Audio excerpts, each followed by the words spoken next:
आज से कोई 10 या 11 साल पहले मुझे आज तक के किसी संवाददाता ने फ़ोन किया कि आपसे बात करनी है। हिमालयाज़ के हिमाचल के और उत्तराखंड के कुछ गांव में बिल्डिंगें दो फाड़ हो रही हैं, उनके बारे में।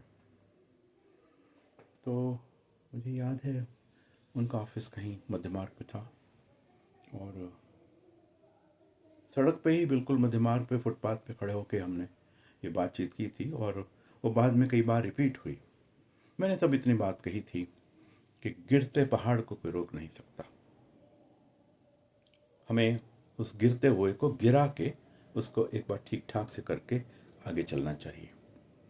और जो बिल्डिंग टूट रही है वो टूट के रहेगी, जो पहाड़ गिर रहा है गिर के रहेगा।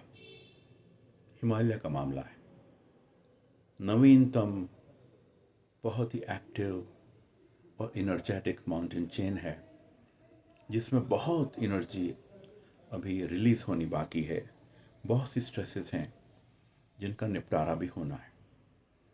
मुझे याद है तब बात हुई थी रिकांग पियो की, जो किन्नौर का डिस्ट्रिक्ट एडमिनिस्ट्रेशन जहाँ पे बैठता है।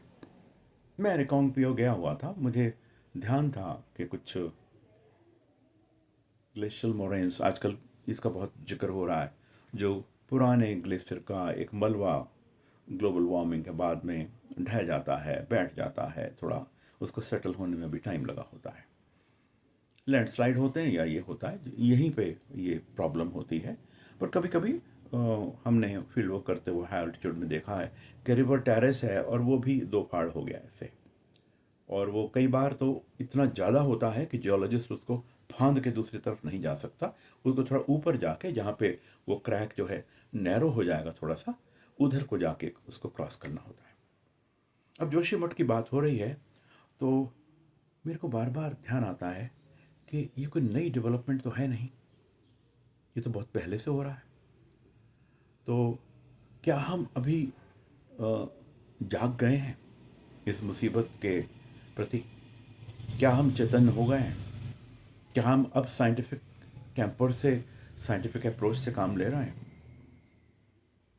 और नहीं ले रहे तो क्यों नहीं ले रहे? हम एक आधुनिक देश हैं, आईटी पावर हैं, स्पेस पावर हैं, न्यूक्लियर पावर हैं, फिफ्थ लार्जेस्ट इकोनॉमी है दुनिया की, बिगेस्ट टेक्निकल स्ट्रेंथ है हमारे पास ग्रेजुएट्स की, साइंस ग्रेजुएट्स की। तो क्या रह गया, क्यों? एक तो बात तय है कि भूविज्ञान बहुत महत्वपूर्ण होती है। भूविज्ञान और पर्यावरण का ज्ञान, इसके बारे में हमारे देश में एक जागरूकता नहीं है, क्योंकि पता नहीं क्या हुआ। नेहरू जी तो खुद जियोलॉजी का कोर्स किए हुए थे बिरबल साहनी साहब के साथ में वहाँ पे कैम्ब्रिज में। तो उनके ही काल से, जबकि सारा क्रेडिट उनको दिया जाता है कि आईआईटी उन्होंने चलाए, ओएनजीसी उन्होंने चलाया, यूजीसी वगैरह वगैरह सब कुछ, पढ़े लिखे प्रधानमंत्री थे। तो जियोलॉजी की एजुकेशन, जबकि उन्होंने खुद ही जेल से एक चिट्ठी लिखी थी, कई कई चिट्ठियाँ लिखी थी life through edges Indira ji को, और वो जियोलॉजिकल सर्वे ऑफ इंडिया ने छापी थी 125वीं सालगिरह पे 1976 में या 77 में, कुछ ऐसे ही साल था। मैंने वो अटेंड की थी सेरेमनी, सकेती फॉसिल पार्क इनॉग्रेट हुआ था तब। तो आज जो जड़ है सारी समस्या की वो ये है, media is not bothered about your sciences and environmental sciences. Court की डंडे तले हम पर्यावरण पढ़ाते हैं, दिखावे के लिए पढ़ाते हैं, पास होने के लिए पढ़ाते हैं क्योंकि कंपलसरी है, पर हम दिल से नहीं पढ़ाते। और भूविज्ञान पे ही हमारी सारी धरोहर, धन दौलत वहीं छपी छुपी है धरती में, हम नहीं, उसकी कदर नहीं करते। उसको भी छोड़ो, सबसे बड़ी चीज़ जो है, डिज़ास्टर मैनेजमेंट से ही हमारे अरबों खरबों बचते हैं, हमारे करोड़ों लोगों की ज़िंदगी संवरती है, सुधरती है, बचाव होता है। डिज़ास्टर मैनेजमेंट कहाँ हमारा बहुत कुछ है, दिखता भी है, कहते हैं साहब वो भी आ गए, हम भी आए हुए हैं, वो रिलीफ दे रहे। हमारा जो रिलीफ पे है, डिज़ास्टर्स की प्रिवेंशन पे नहीं है। अगर वो होता तो शुरुआत में ही हम भूविज्ञान पढ़ाते, डिज़ास्टर मैनेजमेंट का करते। अभी कुछ साल पहले ही तो जब नेपाल का भूचाल आया था, मैंने पढ़ा था कि इवन चंडीगढ़ जैसे आधुनिक शहर में शायद डिज़ास्टर मैनेज डायरेक्टरेट नहीं था। मुझे याद है मैंने इसकी चर्चा की थी रोटरी क्लब में कि इस शहर में नहीं है तो फिर कहाँ है। घूम फिर के बात यह है, जियोलॉजिस्टों को किसी ने दो कौड़ी को नहीं पूछा, और आज भी इंजीनियर्स हमारी वो है, इंजीनियर बनाओ डॉक्टर बनाओ, इंजीनियर बनाओ डॉक्टर बनाओ, चाहे दो कौड़ी के बनाओ, पर बनाओ जरूर। वैज्ञानिक अब जाके कुछ 2008 से शुरू हुआ था कि हम बेसिक साइंसेस पे जोर दें, इंस्पायर कैंप्स शुरू हुए थे कि बच्चों में बेसिक साइंसेस के प्रति रुचि जगाएं। आज इलाज सिर्फ ये है कि जन जन में पंचायत के लेवल पे भूविज्ञान की चर्चा हो, भूविज्ञान की चेतना हो। इलाज सिर्फ ये है, इसके सिवा कोई इलाज नहीं है। और जो एक उदाहरण दे रहा हूँ आपको, सिर्फ एक, एनटीसी एनटीपीसी वाले काफ़ी आजकल उनको सेक लग रहा है, और वो सफाई क्या दे रहे हैं। मैं तो उनकी सफाई सुन के हैरान हो गया कि उन्होंने समझा है कि इस देश में सिर्फ बेवकूफ़ बसते हैं। हमारा टनल कहते जोशीमठ के नीचे से नहीं जा रहा, ये तो 1.1 किलोमीटर दूर जा रहा है। ऐसे बोल रहे हैं जैसे 100 किलोमीटर दूर हो। और एक पहाड़ में थोड़ा सा इधर हुआ थोड़ा उधर हुआ, अल्टीमेटली तो कच्ची ज़मीन है, लैंडस्लाइड की ज़मीन है, अनस्टेबल ज़मीन है। आपने एक अनस्टेबल लैंडस्केप को हिला दिया, क्या क्या कर दिया उसके साथ में। और आप जानते हो दिल से कि आपने गलती की है, जानबूझ के गलती की है, बेईमानी की है, पाप किया है। एक बहुत ही पवित्र स्थल हिंदुस्तान के लिए, जोशीमठ, ज्योतिमठ उसको बोलते थे पहले, वो बर्बाद हो गया। और अभी खबर आ रही है कि नैनीताल में भी बड़ा भारी संकट है, कर्णप्रयाग और कई सारी जगह पे संकट है। अभी किन्नौर की बात खुलकर नहीं आ रही। मेरे मन में एक बहुत बड़ी चिंता है, कहाँ रुकेगा ये, और रुकने के बाद भी क्या हम कुछ सीखेंगे। मुझे डर है हम नहीं सीखेंगे। मेरी बातचीत का मुद्दा सिर्फ इतना है, मैं ये चेतावनी देने के लिए अपने देश को, देशवासियों को, सरकारों को, एनजीओज़ को, मीडिया वालों को भी प्रीएम्प्ट करने की बात करिए। डिज़ास्टर्स को साइंटिफिक टेम्पर से मैनेजमेंट की बात करिए, आधुनिक टेक्नोलॉजी से मैनेजमेंट की बात करिए। आंख मूंदने से खतरे नहीं जाते। अभी किसी की जान नहीं गई है। होटल तोड़ रहे हैं हम साहब, होटल तोड़ के मलबा कहाँ फेंकेंगे, वहीं का वहाँ। सामान तो बड़े मुश्किल से ले जाएंगे आप इन टूटी सड़कों से, और मलबा कहाँ, वहीं का वहाँ। तो बाहर जो पड़ा था आर्टिफिशियल मैन मेड, वो तो पड़ा है, वो तो नहीं निकलेगा। तो होटल तोड़ा कि ना तोड़ा बराबर है। मिश्रा कमेटी की रिपोर्ट हमारी ही भारत सरकार की थी, कोई विदेश से नहीं आए थे वो लोग, अपने ही डिस्ट्रिक्ट मजिस्ट्रेट थे, अपने ही जियोलॉजिस्ट थे, जियोलॉजिकल सर्वे ऑफ इंडिया के। पहली बार नहीं हुआ है। केदारनाथ की ट्रेजेडी में भी पता लगा था कि 1980 के आसपास की कोई जियोलॉजिकल सर्वे ऑफ इंडिया की रिपोर्ट थी कि रिवर चैनल से हटा दीजिए दुकानों को, होटलों को, और एक ऊंची जगह सजेस्ट भी की गई थी कि यहाँ बसा दीजिए। नहीं बसे, वहाँ तो बहुत बड़ा नुकसान हुआ था। अब जोशीमठ तो गया, एक्सटिंक्ट हो जाएगा। जैसे डायनासोर चले गए इस प्लेनेट से, जोशीमठ इस हिमालय से एज ए टाउनशिप चला जाएगा। हिम्मत नहीं पड़ेगी हमारी कभी वहाँ पे एक झोंपड़ी भी खड़ी करने की। और अगर यही होने वाला है आजू बाजू के सभी शहरों में, तो आप सिर पीट लीजिएगा, माथा पीट लीजिएगा। जितने मर्जी आंसू बहा लीजिएगा, 4 लाख 4,000 दीजिए, फिर 1.5 लाख दीजिए, आप 1.5 करोड़ भी दीजिए, तो उनके दिलों को में सुकून नहीं ले पाएंगे आप। दोषी वो हैं, हाँ हाँ, ये क्यों बसे साहब, इनको यहाँ नहीं बसना चाहिए था, होटल के बनाए, घर के बनाए, किसने बोला था इनको 9 9 कमरे के घर बनाओ? क्या घर आज की तारीख में सरकारों की मंजूरी के बिना बनते हैं? ऑब्वियसली सरकार की मंजूरी तो थी।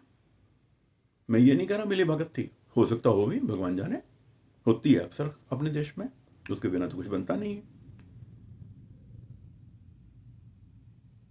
किसी किसी से कोई उम्मीद नजर नहीं आती। मैं सिर्फ महादेव भगवान शंकर से दुआ करता हूँ कि आप तो हमारे हिमालय में बसते हैं, आप दिल दिल में बसते हैं, प्रेरणा दीजिए हमारे देश को कि विज्ञान को ठोकर न मारे, वैज्ञानिकों की बेइज्जती न करे।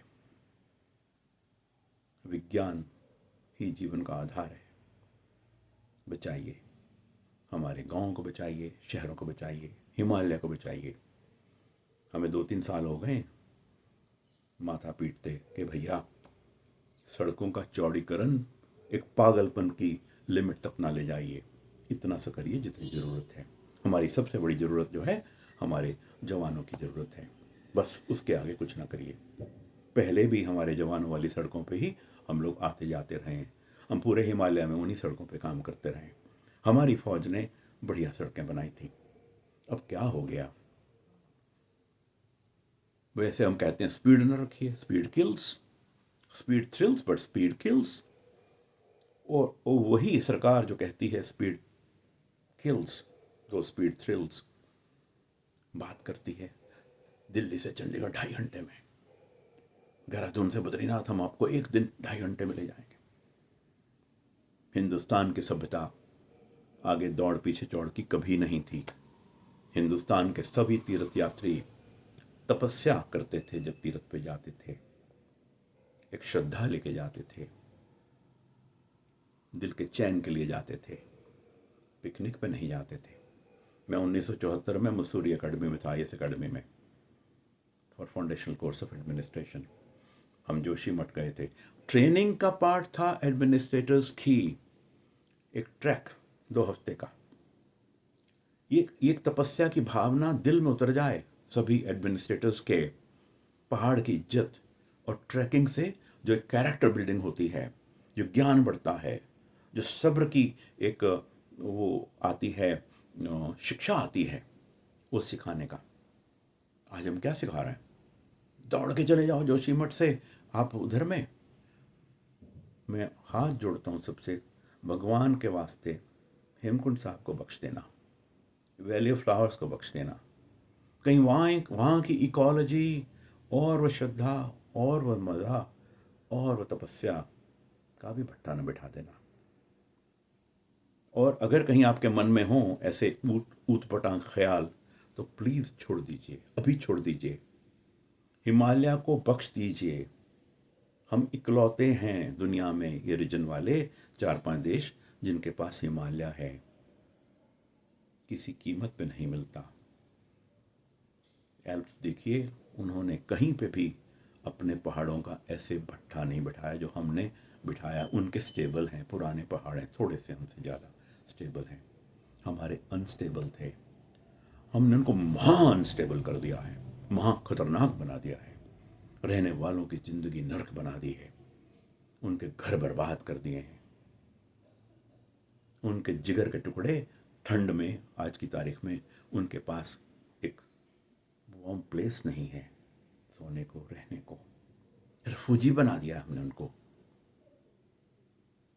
शर्म आती है मुझको, ये सब कुछ हुआ हम वैज्ञानिकों के होते हुए हुआ। हमारा दोष है, हमें थोड़ा सा और जोर से बोलना था, मिलजुल के बोलना था, आवाज़ उठानी थी, देश के हित में आवाज़ उठानी थी। हम फेल हो गए, देश ने हमें फेल किया या हम फेल हो गए, सिस्टम ने हमें फेल किया। जियोलॉजिस्ट की कदर नहीं की, जियोलॉजिस्ट की इज्जत नहीं की, जियोलॉजी पढ़ाई नहीं, जियोलॉजी सुनी नहीं। आज जहाँ खड़े हैं हम इसी कारण खड़े हैं कि हम भूवैज्ञानिक तौर पे अभी भी एक अनपढ़ देश है, बैकवर्ड देश है। चांद तक जाने की हिम्मत है हमारी, मार्स तक जाने की हिम्मत है हमारी, हम अपना पानी मैनेजमेंट नहीं कर पाए, पर्यावरण मैनेजमेंट नहीं कर पाए। हम हिमालय को मैनेजमेंट तो अच्छी क्या करनी थी, हमने हिमालय का जी जान से बेड़ा गर्क किया है। भगवान हम सबको बुद्धि दे, भगवान हमारे हिमालय को बचाए, भगवान हमारे देश को बचाए। यही प्रार्थना है मेरी। कोई भाषण देने की इच्छा नहीं थी, किसी का दिल दुखाने की इच्छा नहीं थी, देश को बचाने की इच्छा थी। Disaster management must be done scientifically by scientist with full freedom. Nobody should have any ego issues और प्रीच नहीं नहीं नहीं कुछ नहीं होता जी, ये तो डेवलपमेंट के जरूरी होते हैं जी। टनल तो बहुत जरूरी होते हैं डेवलपमेंट के लिए। हिमालय सबसे ज़्यादा जरूरी है, घर की सेफ्टी सबसे ज़्यादा जरूरी है, हमारे गांव उनकी सेफ्टी सबसे ज़्यादा जरूरी है। ये होगा, ये होंगे, सब कुछ होगा। ये नहीं होगा तो अब करोड़ों टनल बना लीजिए, नर्क बनाने की बात है। हिमालय को वो बन रहा है, बचाइए हिमालय को प्लीज़ प्लीज़। अपना है, विदेशियों का नहीं, हमारा अपना है।